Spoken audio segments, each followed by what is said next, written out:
Trump ने कहा है कि ईरान चाहता है कि वो मुझे मार दे, असैसिनेट कर दे।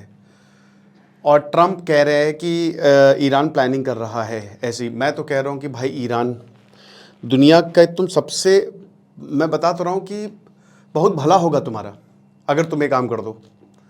बहुत बढ़िया यार। ये दुनिया का मैक्सिमम लोग यही चाह रहे हैं कि भैया 78 साल के हो गए हो तुम, अब निकल लो बहुत तेजी में, क्योंकि पूरी दुनिया का तुमने बेड़ा गर्क फिर से कर दिया और तुमने इतने अटैक्स लॉन्च कर दिए बिना बात के। क्या ही बोलूं, मतलब इसको तो कोड़े मारने चाहिए, पब्लिकली नंगा करके दौड़ाना चाहिए इस आदमी को। एक नंबर का ठरकी, एक नंबर का, मैं क्या बोलूं कि मतलब बहुत ही वाहियात इंसान।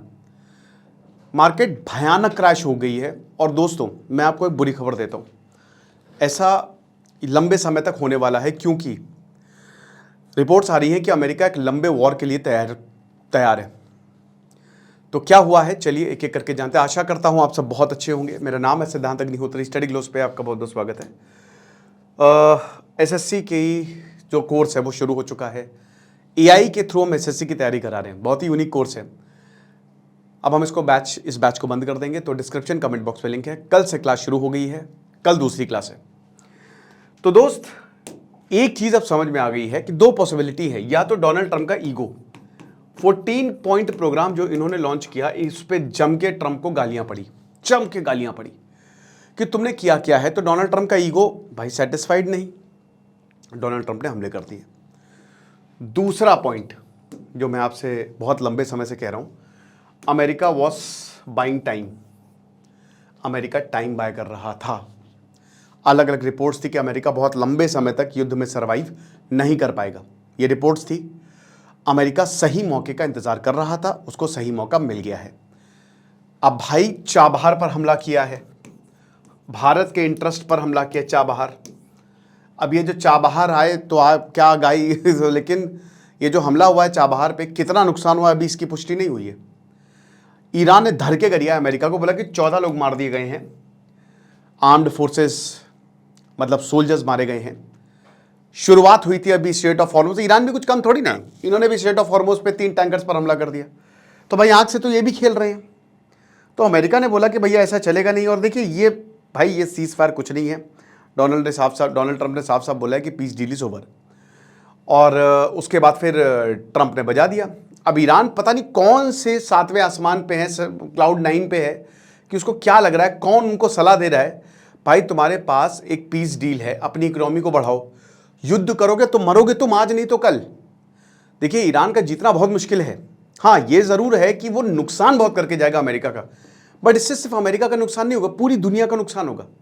पीएम मोदी ने फिर बोला है कि भैया पीस के लिए तैयार रहिए, पीस पीस पीस करिए, शांत शांत हो जाइए, डम्बल डोर हो गए हैं पीएम मोदी। लेकिन कोई शांति नहीं दिख रही है और अमेरिका लंबे मिलिट्री कॉन्फ्रंटेशन के लिए तैयार है। खड़ग आइलैंड 80 ठिकानों पर हमला किया अमेरिका ने, और बदले में देखिए अमेरिका पर तो कोई हमला करने वाला है नहीं। ईरान ने किस पर हमला किया है, बेसिस, कहां पे, बहरीन, कतर, कुवैत, लो फिर पे ले जा रही है। जितने भी इस्लामिक कंट्रीज हैं जहां पे अमेरिका के बेसिस हैं, गल्फ कंट्रीज हैं, वो परेशान हो चुके हैं कि भाई तुम्हारे आगे हाथ जोड़ रहे हैं, पैर पड़ रहे हैं, अब तो ऐसा मत करो। अमेरिका मस्त है, क्या होगा, इकोनॉमी खत्म हो, लेकिन जान उनकी बची रहेगी। तो जान है तो जहान है। जिस दुबई को कहते थे भैया दुबई फ्यूचर कंट्री है, लो बचोगे नहीं, जान ही नहीं रहेगी तो काहे की फ्यूचर कंट्री। इतनी वोलेटाइल सिचुएशन है भाई। कब्रिस्तान में महल बना लो, रहेगा वो कब्रिस्तानी गुरु। तो यही चीज है कि कियोटिक सिचुएशन में जो लोग कह रहे थे कि चलो वहां नहीं हो सकता, भाई नहीं हो सकता, इम्पॉसिबल है, क्योंकि हिस्ट्री वैसी है ना, इसीलिए हिस्ट्री पढ़नी चाहिए। जब तक आपको हिस्ट्री नहीं पता होगी तब तक इतिहास उनका वैसा है। एक्चुअली क्या हुआ ना कि मैं अभी आया हूँ, थोड़ा सा आपको हो सकता है, मैं आया हूँ बनारस से, है ना, और जैसे ही मैंने न्यूज़ देखी मैंने कहा यार इसको तो तुरंत कवर करना है। ठीक है, तो रिपोर्ट ये बता रही है कि व्हाइट हाउस, देखिए स्ट्रेट ऑफ हॉर्मुज से सैकड़ों टैंकर्स बच गए, निकल गए वहां से, एक फूटी कौड़ी नहीं दी ईरान को। ईरान इसी वजह से उसने हमला कर दिया कि इन्होंने रूल्स का वायलेशन किया है। रूल्स कुछ है ही नहीं।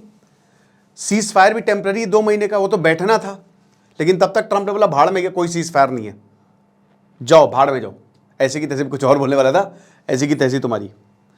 अमेरिका ने 90 ईरानी मिलिट्री टारगेट पर हमला किया है और तेहरान ने बोला कि रिटेलिएशन हम करेंगे।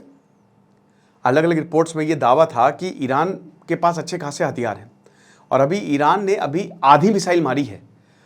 चाइना का सपोर्ट है, रशिया का सपोर्ट है। आपको क्या लगता है सब अकेले लड़ रहे हैं? नहीं, सबके इंटरेस्ट हैं, सबके इंटरेस्ट हैं, समझ रहे हो। सेंटकॉम ने एक्स पर ये कंफर्म किया। अब तो भैया सोशल मीडिया से कि देखो हमने 90 टारगेट मार दिए।